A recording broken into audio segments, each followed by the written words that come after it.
Hi Capricorn, thank you for joining me. I hope you guys are well. I've got a reading for you for the period of the 1st of July all the way through to the 7th of July.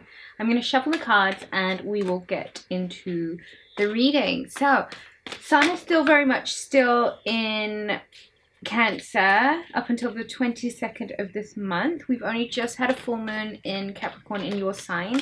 I think you guys would have found that it's been quite an intense period. Lots of like insecurities creeping up. It's been tough in the sense that you guys have had to address lack. You've had to address things that may have been following you around for the past 6 months even. I think this was quite an important time. This moon, this full moon in Capricorn was so important for you guys to address and confront so that you can move forward for the remainder of the year. My voice kind of broke. There was a slight shudder when I said remainder of this year. What is it you guys are so worried about? You need to look at things that are bothering you, address them, and put them away so that you can move forward with the rest of the year without holding on to all of the insecurities and doubt that may have been hounding you guys. The Tower in reverse. The battle, the fight, the argument is done. It's time to drop it and move on.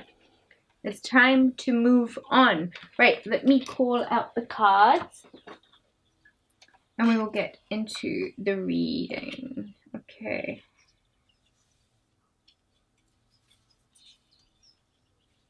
Sorry, that was here. Okay.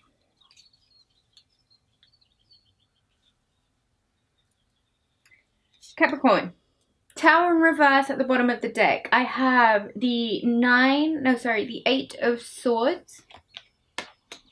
I have the 5 of Swords. I have the 7 of Swords. Wow, so many swords. I have the Ace of Wands. I have the 10 of Pentacles in reverse. I have the 9 of Pentacles upright. And I have the 9 of Wands. Okay, Capricorn. I think the time of really being debilitated because of paranoia and self-doubt and struggling to come to a decision, which may have left you feeling a little bit stranded and stuck.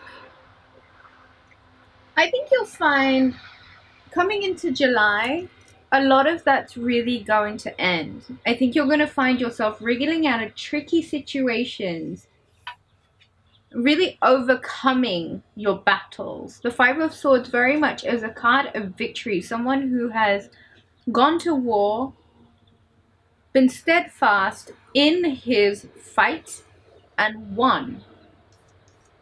You're collecting other people's swords. I've got 7 of Swords here. Like, these are all cards of moving forward, but victoriously.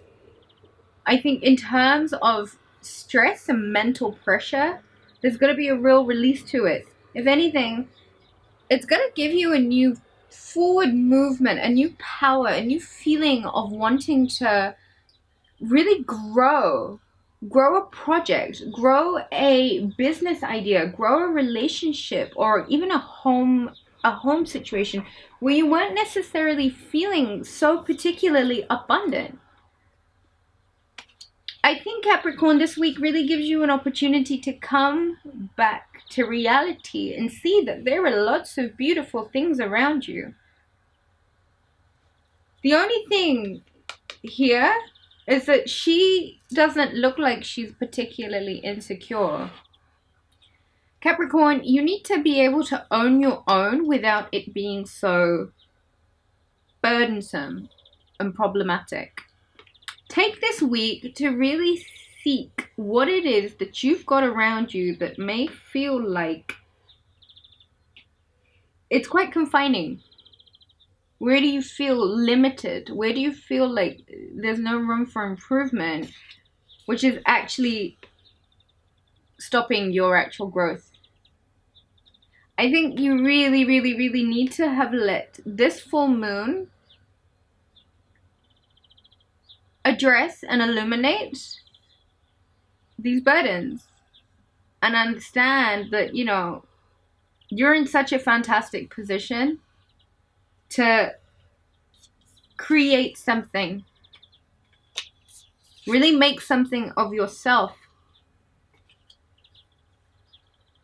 The period of conflict has sort of come to an end now, Capricorn. That real heavy full moon energy, you know, the swords depict it perfectly, but I think you really overcome and conquered it, Capricorn. It's really now addressing the things that were holding you back and using those very things to push you forward, to grow. Use this time to grow, Capricorn. You've got the next 6 months to make all of your dreams come true, and I don't doubt for a second that they won't come true. Really good week for you, Capricorn. I thank you for joining me, and I look forward to seeing you guys next week. Take care.